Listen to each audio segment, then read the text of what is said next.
নমস্কার, আপনারা দেখছেন Ishan Bangla night bulletin news powered by SR dental studio. সঙ্গে রয়েছে আমি চন্দ্রিমা। সংবাদ শুরু করার আগে দেখে নেব আজকের বিশেষ সংবাদ শিরোনাম। ভরাখাই বাগানের ডিরেক্টরের বাংলোয় কিশোরীর রহস্য মৃত্যু ঘিরে চাঞ্চল্য।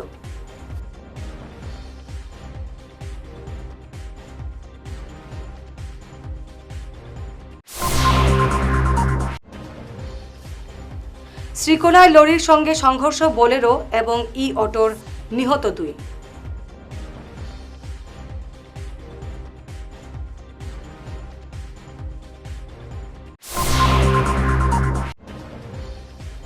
বাঁশকান্দিতে SHGর 23,21,000 আত্মসাৎ, বিক্ষোভ।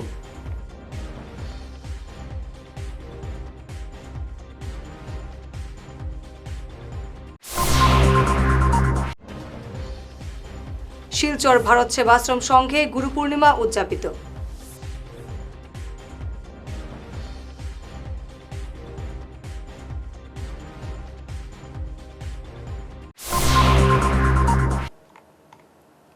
এবারে দেখে নেব বিস্তারিত ঈশান বাংলা নাইট বুলেটিন নিউজ। ভরাখাই চা বাগানের ডিরেক্টরের বাংলোয় 11 বছরের কিশোরীর ঝুলন্ত দেহ উদ্ধারের ঘটনায় চাঞ্চল্যের সৃষ্টি হয়েছে। অভিযোগ, দীর্ঘদিন ধরেই পরিচারিকা হিসেবে কাজ করছিল ওই আদিবাসী কিশোরী। ঘটনাটি সংঘটিত হয়েছে মঙ্গলবার। বাংলোর স্টোর রুমে কিশোরীকে গলায় ফাঁস লাগিয়ে ঝুলন্ত অবস্থায় উদ্ধার করা হয়, কিন্তু ঘটনাটি পুলিশকে না জানিয়েই কিশোরীর দেহ নামিয়ে বড়জালেঙ্গা হাসপাতালে নিয়ে যাওয়া হয়। যদিও ওই হাসপাতালের চিকিৎসক রেফার করেন মেডিকেলে, সেখানে নিয়ে গেলে মৃত ঘোষণা করা হয় কিশোরীটিকে। পরে অবশ্য পোস্টমার্টমেও করা হয়। তাই নানা প্রশ্ন উঠেছে। रविवार का दिन था, वो बंगला में काम पे गया है। उधर सुनाई गया है कि उधर फांसी लगा के वो मर गया है। 5-6 महीना से उधर काम कर रहा है। जुनाकी उरंग उधर काम कर रहा था। उधर से अभी वो उधर से मेडिकल लेने के बाद सुनाई दिया कि वो सुसाइड किया है, फांसी लगा के मर गया है बोल के हम लोग को बताया गया। ये बागान का जो बंगला है, बंगला पे काम करती थी। रिपोर्ट नहीं आया है, बताया जा रहा है कि वो फांसी लगा के मरी है। पता चला है कि उसके पास एक मोबाइल मिला था। पहले से हम लोग नहीं देखा था उसके पास मोबाइल था बोल के, पता भी नहीं था। वो हमारा साथ में सोता था, कैसे मालूम होगा उसके पास मोबाइल है नहीं है। नहीं देखा है कभी भी मोबाइल उसके पास। मरने के बाद पता चला है कि उसके पास मोबाइल है। मोबाइल से किसी को फ़ोन किया है, किसको फ़ोन किया है वो मालूम नहीं। वो एक नंबर मिला है, उसमें किसी को 48 बार फ़ोन किया है। बहन ने फ़ोन किया है कि उसने फ़ोन किया, वो पता नहीं। वो थाना में पुलिस का पास में मोबाइल दिया है, हम लोग को मोबाइल नहीं दिखाया गया। पुलिस ने कुछ भी नहीं बताया। हम लोग चाहते हैं जो उसको कॉल किया है कि वो किया है कि जो भी लड़का है या लड़की है, जो भी किया है उसको पकड़ना चाहिए। उसको पूछना चाहिए कि क्या घटना हुआ था कि वो सुसाइड किया है बोल के। उसको नहीं पकड़ने से कैसे मालूम होगा कि क्यों किस वजह से मर गया। আমি বলতে চাইছি যে আমার বোনের পিছে যে যে ব্যক্তি বা যে মানুষ আছে, ওকে পুলিশ, দুয়ারবনের থানার পুলিশ ধরে করে নিয়ে আসুক 1 সপ্তাহের ভিতরে। না হলে আমরা যত বাগানের মানুষ আছি সব যায় দুয়ারবন থানায় পুলিশকে গ্রাউট করে আমাদের সচ্চাই সামনে আনতে লাগবে। এখন আমি চাইছি যে আমার এই বোনের পিছে যে আছে, যে ঘটনা হয়েছে, এটার সব খুঁজে ওরা সত্যি কথা নিয়ে করে আসুক। मैनेजर के बंगलों में उनका लड़की जुनाकी उरांग, जिनका उम्र प्राय 16 साल की होगी, संदिग्ध हालत में मौत हुई है। देखने से पता चला, लोगों के द्वारा ये जानकारी मिला कि उनका गले में फांस लेकर मौत हुई है। और उसका साथ जो एक मोबाइल मिली है, उसमें 48 बार कॉल हुआ है। कौन आदमी के पास वो कॉल हुआ है, उसको तुरंत पता करने के लिए SP महोदय को और लोकल थाना प्रभारी को हम कमेटी की तरफ से अपील करते हैं। उस पीड़ित परिवार को गवर्नमेंट की तरफ से जो सहायता मिलनी चाहिए उसको तुरंत मुहैया किया जाए, क्योंकि उस लड़की के एक पिताजी, बूढ़े पिताजी है, जो काम के लायक नहीं है। उस लड़की के द्वारा उसका परिवार चल रहा था। যদিও ওই হাসপাতালের চিকিৎসক রেফার করেন মেডিকেলে, সেখানে নিয়ে গেলে মৃত ঘোষণা করা হয় কিশোরীটিকে। পরে অবশ্য পোস্টমার্টমও করা হয়। তাই নানা প্রশ্ন উঠেছে। এই বিষয়ে বাগান মালিক সংবাদ মাধ্যমে নিজের বক্তব্য তুলে ধরেছেন। संडे को सुबह काम देख के ना बालकनी में बैठा हुआ था, चाय पी रहा था मैं। जब देखा बाएं तरफ तो जुनाकी वहां से पैदल आ रही थी गेट के बाहर से। जब मैंने उसको देखा 10 मिनट करीब बहुत जोर से शोर मचाया नीचे में, तो मैं यहाँ से भागा नीचे सीढ़ी से उतर के।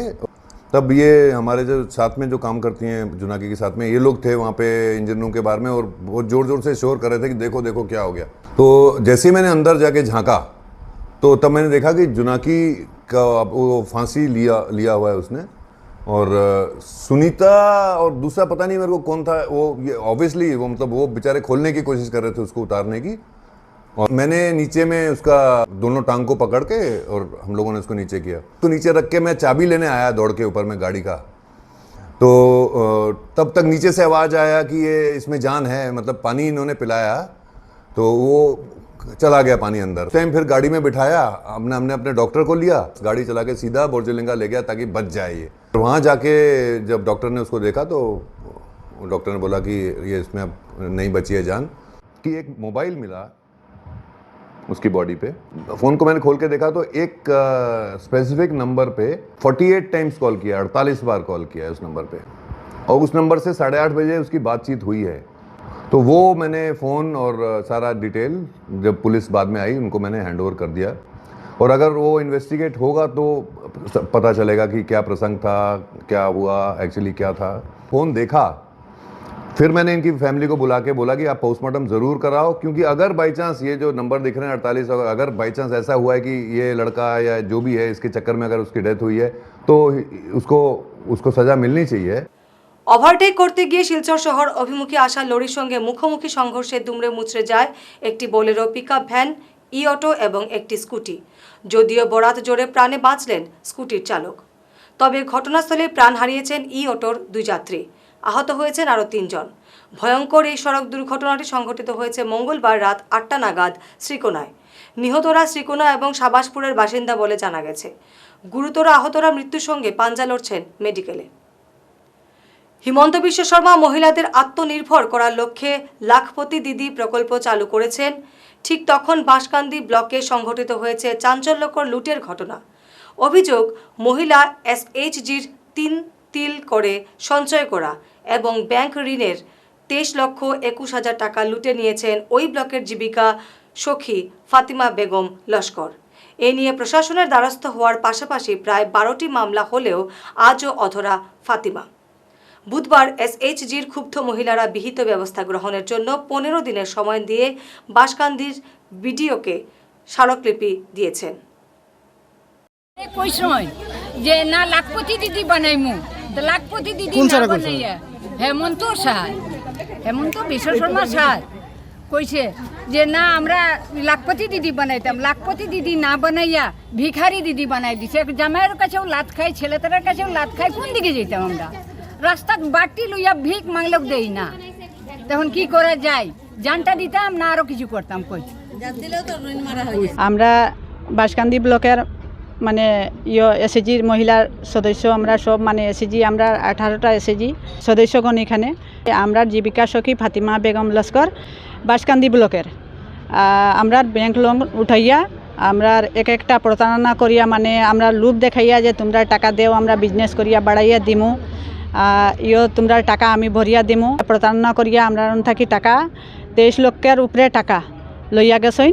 সিআইএফ লোন, ব্যাংক লোন, মানে যার যে অন থাকি যেরকম পারছইন ওরকম একটা লালসা দিয়া তাই আমরা রন থাকি টাকা লইয়া গেছইন। আমরা রন থাকি লওয়ার পরে তাই লাপাতা। ব্লকেও বিচার দিলাম, থানা তো এফআইআর করলাম, ডিআরডি অফিস, এসপি অফিস, মানে সব দিকে গেলাম, কোনো জায়গাত আমরা বিচার পাইলাম।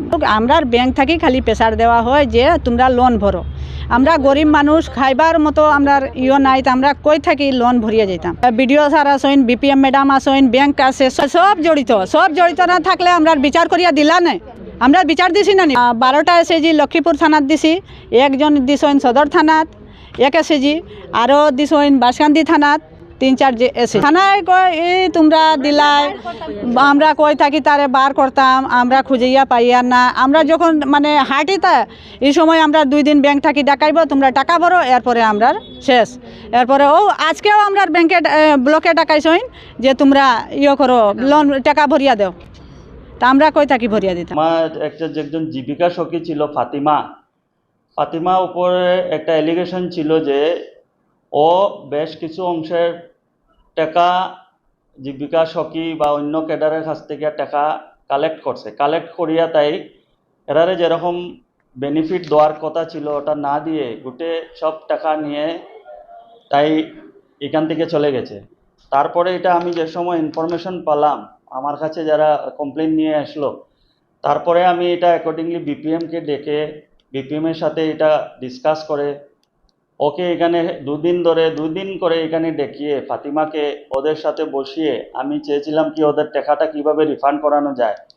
কিন্তু আনফর্চুনেটলি ও ফাতিমা যেরকম কথা দিয়ে গিয়েছিল আমার সামনে যে আমি ওদেরকে টাকা দিয়ে দিব, তারপরে ফাতিমা এখান থেকে পালিয়ে গিয়েছে। অ্যাকর্ডিংলি আমরা এফআইআরও করেছি, কিন্তু আলটিমেটলি ওর কোনো সন্ধান পাওয়া যায়নি। তো ব্লকের কোনো স্টাফ তো এসআরএলএম এর কোনো জিনিসে ইনভলভমেন্ট নাই ওদের। এসআরএলএম ডাইরেক্টলি ওদের সাথে ডিল করে, ব্লকের কোনো এখানে নাই। এজ এ অথরাইজড অফিসার আমি ওদের সব কিছুতে সাইন সব কিছু করি, আমার দ্বারাই ফান্ড রিলিজ হয়, কিন্তু এইসব জিনিস তো সব বিপিএমই জানবে। বিপিএমের ব্লকের কোনো স্টাফ কোনো ইনভলভমেন্ট নাই, ওয়ারেস বিডিওর এখানে কোনো ইনভলভমেন্ট নাই। বরখলায় চুরির ঘটনা বেড়ে যাওয়ায় রাতের ঘুম উবে গেছে আমজনতার। মানুষের বাড়ি, বাণিজ্যিক প্রতিষ্ঠান, ধর্মীয় স্থান কোনো কিছুই বাদ যাচ্ছে না। মঙ্গলবার রাতে বরখলা প্রথম খণ্ড বাটি গ্রামে একটি মুদি দোকান এবং মসজিদের দান বাক্স ভেঙে লুটে নিয়েছে চোরেরা। বাটি গ্রামের আলাউদ্দিন বরভুইয়ার দোকানের দরজা ভেঙে প্রবেশ করে 20,000 টাকার সামগ্রী লুটে নিয়ে গেছে চোরেরা। সেই সঙ্গে স্থানীয় মসজিদের দান বাক্স ভেঙে টাকা হাতিয়ে নিয়েছে। চুরিকাণ্ড বৃদ্ধি পাওয়ায় স্থানীয় বিজেপির ভূমিকা নিয়ে প্রশ্ন উঠেছে। বরখলা থানার পুলিশ ঘটনার তদন্তে নামলেও চোরদের এখনো হদিশ পাওয়া যায়নি। আমি দোকানদারি এসে করিয়া বাড়ি গেছি, বাড়ি যাওয়ার পরে সকালে খবর পাই আমার দোকান ভাঙিয়া বহুত টাকার সামান আমার দিয়ে গেছে। তেল, ডাল, নুন, লবণ, চিনি, সুপারি, মিঠা চালের বোতল 3-4 কার্টন, এর বাদে আরও চিনি চানি সব দিয়া গেছে আমার দোকান থেকে। আমি গিয়া বলহা থানারে জানাইলাম, জানাইয়া আইয়া ইনকোয়ারি করিয়া থানা গেছে। ইয়ারি আমি চুর তো ধরতাম পারি না, আমার চুর নিচে বা কার আনিছে করতাম পারি না। আপনার মসজিদের দ্বারর কিনারও এক জুয়া আছে, বাস্ক আছে টাকা দইবার, অগু ভাঙ্গিয়া টাকা নিচে চুরি করিয়া গতকাল রাইতে। এখন পুলিশে কিতা করিয়া গেছেন? পুলিশে করিয়া গেছে আমি তদন্ত চলাইয়া তদন্ত করিয়া দেন আসামি ধরতা। হ্যাঁ। এবারে সময় ঈশান বাংলা নাইট বুলেটিন বিরতির সঙ্গে থাকুন। আপনার হাসিকে আরও উজ্জ্বল এবং সুন্দর করতে বরাক উপত্যকায় এখন সবচেয়ে উন্নত dental care SR dental studio. আমরা নিয়ে এসেছি সম্পূর্ণ ডিজিটাল ডেন্টাল ইকোসিস্টেম। আমাদের পরিষেবা একাধারে অ্যাডভান্সড, অ্যাকিউরেট এবং অ্যাসিওর্ড। আর আপনার জন্য রয়েছে একটি বিশেষ সুযোগ। আমাদের স্টুডিওতে দাঁতের চেক আপ করানো যাবে সম্পূর্ণ বিনামূল্যে। আপনাদের অনুরোধে আগামী 31শে জুলাই পর্যন্ত এই সময়সীমা বাড়ানো হয়েছে, তাই দেরি না করে আজই চলে আসুন। আমাদের ঠিকানা সিলচার রঙিরখাড়ি পয়েন্ট, এসআর মেট্রোর উপরতলায়। বিস্তারিত জানতে ফোন করুন 8638246619 নম্বরে। এসআর ডেন্টাল স্টুডিও, আধুনিক হাসির নয়া ঠিকানা। শহর বদলায়, ফ্যাশন বদলায়, কিন্তু কিছু আবেগ চিরকাল অমলিন। শিলচরের খান জুয়েলার্সে পা রাখতেই সেই আভিজাত্যের ছোঁয়া অনুভব করলাম। শান্ত পরিবেশ, মার্জিত ডেকোরেশন আর হীরা সোনার এক অনন্য সংগ্রহ। প্রতিটি গয়না যেন নিখুঁত শিল্পকর্ম। আধুনিক এক্সক্লুসিভ ডিজাইনের সঙ্গে রয়েছে 51 বছরের অটুট বিশ্বাস ও ঐতিহ্য। মায়ের জন্য ভালোবাসার উপহার হোক বা জীবনের বিশেষ মুহূর্ত, খান জুয়েলার্স মানেই স্মৃতিকে করে তোলা আরও মূল্যবান। আপনি কবে আসছেন আপনার প্রিয় মুহূর্তটি সাজাতে? ফিরে এলাম বিরতির পর।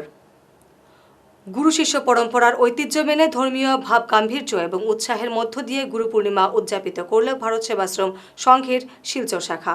আজ সংঘ প্রাঙ্গণে গুরুপূজন, ভজন কীর্তন, যজ্ঞানুষ্ঠান এবং বিশেষ প্রার্থনার মাধ্যমে যোগাবতার স্বামী প্রণবানন্দজি মহারাজের আদর্শ স্মরণ করা হয়। মানব সেবা, সমাজ কল্যাণ এবং গুরুর আদর্শে উদ্বুদ্ধ হয়ে হিন্দু ধর্ম এবং সংস্কৃতি রক্ষার আহ্বান জানান বক্তারা। দিনব্যাপী এই আধ্যাত্মিক আয়োজন শেষে ভক্তদের মধ্যে মহাপ্রসাদ বিতরণ করা হয়। আজকের দিনে আমরা গুরুকে শ্রদ্ধা করা, গুরুর আদেশ পালন করা যদি করি, সঠিক অর্থে আমরা মানুষ হিসাবে বাঁচতে পারব। ভগবান আমাদেরকে এই ধরাধামে পাঠিয়েছেন এই জন্যে যে মানুষের কল্যাণ করা, এবং মানুষের পাশে থাকা। তাই এটাই যদি হয় তাহলে আজকের গুরু পূর্ণিমা গুরুকে সম্পূর্ণ শ্রদ্ধা ভক্তি সহকারে আমরা গুরুকে এমনকি নিজের মা বাবাকে আমরা সেই সম্মান দেব এবং এই গুরু যে নির্দেশ সেটা যদি আমরা অক্ষরে অক্ষরে পালন করি তাহলে আমাদের জীবনশৈলী অনেক সুন্দর হবে। আমরা মনে করি ভারত সেবাশ্রম সংঘ এমন একটি সংঘ যে হিন্দু ধর্মকে রক্ষা করার জন্যে এটা ত্রাতার ভূমিকায় অবতীর্ণ। আজকে হিন্দু ধর্মের উপর আঘাত আসছে, তখন এই হিন্দু রক্ষী দল সেটা মাঠে নেমে সেটার প্রতিরোধ করছে। তাই আজকে গুরু মহারাজের দেখানো পথে যদি আমরা চলি তাহলে হিন্দু ধর্মকে আমরা রক্ষা করতে পারব। এই তিথি গুরু পূর্ণিমা তিথি নামে অভিহিত। যদিও এই তিথিটি আমাদের ভারত সেবাশ্রম সংঘের প্রতিষ্ঠাতা যুগাবতার শ্রীমৎ স্বামী প্রণবজি মহারাজের আবির্ভাব তিথি নয়, তথাপি এই তিথিকে গুরু পূর্ণিমা তিথি হিসেবে পালিত হয়ে আসছে আমাদের আশ্রমেও বিভিন্ন অন্য প্রতিষ্ঠানের মতোই সামঞ্জস্য রেখে। বেদাভ্যাসকে গুরুর গুরু বলা হয়, পরম গুরু বলা হয়, কারণ বেদাভ্যাসের আবির্ভাবের পূর্ব পর্যন্ত সমস্ত বৈদিক শাস্ত্রগুলি মন্ত্রগুলি এলোমেলোভাবে বিক্ষিপ্ত অবস্থায় ছিল। এই বেদাভ্যাসের আবির্ভাবের পরই তিনি এই সমস্ত মন্ত্রগুলিকে সুষ্ঠুভাবে 4টা ভাগে ভাগ করেন এবং সেটি ঋগ্বেদ, সামবেদ, যজুর্বেদ এবং অথর্ববেদ নামে পরিচিত হয়। তাই সেই জন্যই তাকে গুরুর গুরু পরম গুরু হিসাবে অভিহিত করা হয়। তাই এই তিথিটি ভারতবর্ষের অন্যান্য বিভিন্ন স্থানে প্রতিটি প্রান্তে আজ এই তিথিটি মহাসমারোহে উদযাপিত হচ্ছে। তার সঙ্গে সঙ্গতি রেখে ভারত সেবাশ্রম সংঘের বিভিন্ন শাখা প্রশাখাতে এবং প্রধান কার্যালয়ে আজকের এই তিথিটি গুরু পূর্ণিমা তিথির পরিণত হয়েছে এবং এই তিথিটি যথাযোগ্য মর্যাদা সহকারে প্রতিপালন করা হয়েছে। গুরু মহারাজের ভোরবেলা সেই বিশেষ পূজা আরতি হয়েছে, সম্পন্ন হয়েছে মহাভিষেক পূজা আরতি, তারপর শ্রী শ্রী সঙ্গগীতা পাঠ, শ্রীমদ্ ভগবদ্গীতা পাঠ, চণ্ডী পাঠ এবং এগুলি করার পর পরবর্তী পর্যায়ে ঠাকুরের বিভিন্ন প্রকারের সঙ্গীতাঞ্জলি হয়েছে, ঠাকুরের বাণী আলোচনা হয়েছে, গুরু পূর্ণিমার মাহাত্ম্য সম্বন্ধে আলোচনা হয়েছে এবং তৎপর বৈদিক শান্তিযজ্ঞ। সেখানে উপস্থিত ভক্তরা সবাই আহুতি প্রদান করেছেন, তাদের নিজেদের এবং পরিবারের সকলের কল্যাণের নিমিত্ত আহুতি প্রদান করেছেন। তৎপর বীর ভগবতী পূজারতি সম্পন্ন হয়েছে, ঠাকুরের ভোগ নিবেদন হয়েছে এবং উপস্থিত ভক্তবৃন্দের মধ্যে মহাপ্রসাদ বিতরিত হয়েছে। আজ গুরু পূর্ণিমা উপলক্ষে সোনাই বীর টিকেন্দ্রজিৎ অডিটোরিয়াম হলে আয়োজিত হয় দ্বিতীয় শ্রদ্ধাঞ্জলি এবং গুরু কীর্তন সেবা অনুষ্ঠান। চিংল্যাং সিংহ মেমোরিয়াল ওয়েলফেয়ার সোসাইটির উদ্যোগে এবং বিশিষ্ট অতিথিদের উপস্থিতিতে প্রদীপ প্রজ্বলন এবং গুরু কীর্তনের মাধ্যমে গুরু শিষ্য পরম্পরার এই ভক্তিপূর্ণ আয়োজন অত্যন্ত সফলভাবে সম্পন্ন হয়। কাছাড় জেলা প্রশাসনের উদ্যোগে এবং তথ্য জনসংযোগ বিভাগের সহযোগিতায় স্বাধীনতা সংগ্রামী দেশভক্ত তরুণ রাম ফুকনের 87তম প্রয়াণ বার্ষিকী যথাযোগ্য মর্যাদায় পালিত হয়েছে।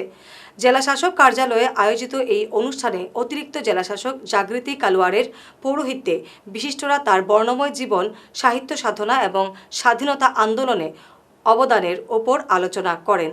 ছাত্রছাত্রীদের পরিবেশিত দেশাত্মবোধক গান এবং আবেগঘন আলোচনার মধ্য দিয়ে মহান এই নেতার প্রতি গভীর শ্রদ্ধা নিবেদন করা হয়। হাইলাকান্দিতে অসম সরকারের সাংস্কৃতিক বিষয়ক বিভাগের উদ্যোগে আয়োজিত 15 দিনের গ্রীষ্মকালীন সাংস্কৃতিক কর্মশালার সফল সমাপ্তি হয়েছে। জেলার 2টি বিধানসভা এলাকার 4টি বিদ্যালয়ের শিক্ষার্থীদের নিয়ে আয়োজিত এই কর্মশালায় নৃত্য, সঙ্গীত এবং যোগের প্রশিক্ষণ দেওয়া হয়। Today we are immensely happy to be a part of the program. আজকে VMHS হাই সেকেন্ডারি স্কুলে যেটা 15 days ওয়ার্কশপ চলেছে ছাত্রছাত্রীদেরকে নিয়ে, এটা একটা গভর্নমেন্ট অফ আসামের ইনিশিয়েটিভ। আর এখানে যে স্টুডেন্টসরা প্রচন্ড বেনিফিটেড হয়েছে আমি দেখেছি। টিচার্সরা ডেডিকেটেডলি সামার ভেকেশনে এটা যে সামার ভেকেশন ওয়ার্কশপ 15 ডেজে করিয়েছে। এখানে নানান রকমের যেটা কালচারাল প্রোগ্রাম আর what made me really happy is that এখানে একটা ডিফারেন্ট লেভেলের মানে শোকেজিং ছিল from doctor Rabindranath Tagore to doctor Bhupen Hazarika, একটা ডিফারেন্ট লেভেলের যেটা শোকেজিং, একটা গান হোক নাচ হোক, আর একটা এক্সিলেন্ট পারফরমেন্স আমি দেখলাম, one of the best among all the shows, যেটা যোগা ডেমনস্ট্রেশন ছিল ছোট ছোট বাচ্চাদের। এটা মানে ইটস জাস্ট এক্সিলেন্ট, মানে it gives me immense happiness and I am really content to be a part of it. আর আমি ডিস্ট্রিক্ট অ্যাডমিনিস্ট্রেশনের তরফ থেকে এখানে যারা ইনস্ট্রাক্টর আছে, যারা টিচার্সরা সামার ভেকেশনে they have gone out of the way and taught the students to learn, আমি অনেক অনেক ধন্যবাদ জানাচ্ছি। আর বাচ্চাদের জন্য, ছেলে মেয়েদের জন্য আমার অনেক বেশি খুশি লেগেছে, কারণ আমরা জানি education is all round development. তো মানে apart from bookish knowledge, apart from books, যে extra curricular activities, be it in singing, dance, poetry or yoga, এগুলো যে ওনারা শিখে অনেক বেশি এনকারেজমেন্ট আর খুব বেশি মানে এনার্জেটিক এখানে বাচ্চারা। সর্বপ্রথমে আমি জেলা প্রশাসন, হাইলাকান্দি জেলা প্রশাসনকে ধন্যবাদ জানাচ্ছি। 2023 ইংরেজিতে আসাম সরকার একটা ব্যতিক্রমী উদ্যোগ নিয়েছেন সাংস্কৃতিক বিভাগে, যেটা হচ্ছে যে গ্রীষ্মকালীন ছুটিতে সরকারি স্কুলের ছাত্রছাত্রীরা যাতে অযথা সময়টা নষ্ট না করে ওনারা স্কুলে এসে সাংস্কৃতিক চর্চা করে থাকেন। তো এই উদ্যোগটাকে সামনে রেখে বিগত 2023 ইংরেজিতে সমগ্র আসামের প্রত্যেকটা বিধানসভা সমষ্টিতে 2টা স্কুলকে চিহ্নিত করা হয় এই কর্মশালাটি আয়োজন করার জন্য, এবং 15 দিন ব্যাপী এই কর্মশালাটি চলে থাকে সাধারণত। এবং এই কর্মশালার মাধ্যমে আমরা নৃত্য, গান, নাচ এবং বিভিন্ন কলা যেগুলা রয়েছে সেগুলা কলাদের প্রশিক্ষণ আমরা বিশেষজ্ঞ প্রশিক্ষকদের মাধ্যমে তাদেরকে প্রদান করে থাকি। তো অনুরূপভাবে এবার 2026 ইংরেজিতেও আমাদের হাইলাকান্দি জেলা প্রশাসন বিগত 2025 ইংরেজিতেও আলগাপুর, কাটলিচড়া এবং হাইলাকান্দি বিধানসভা সমষ্টিতে মোট দুটা করে 4টি স্কুলকে চিহ্নিত করে দিয়েছিল, এবং শিব দুর্গা ক্লাব প্রতিটি স্কুলে এই সামার ওয়ার্কশপটা আয়োজন করেছিল। সংবাদ শেষ করার আগে শিরোনাম আরো একবার।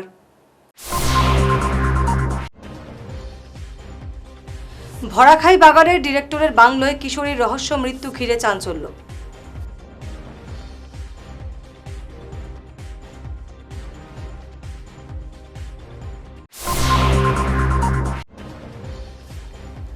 শ্রীকোনায় লরির সঙ্গে সংঘর্ষ, বোলেরো এবং ই অটোর, নিহত 2।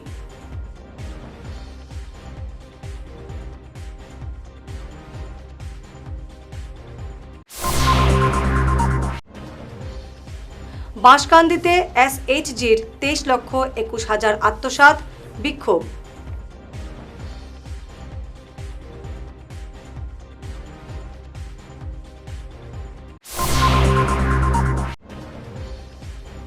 শিলচর ভারত সেবাশ্রম সংঘে গুরু পূর্ণিমা উদযাপিত।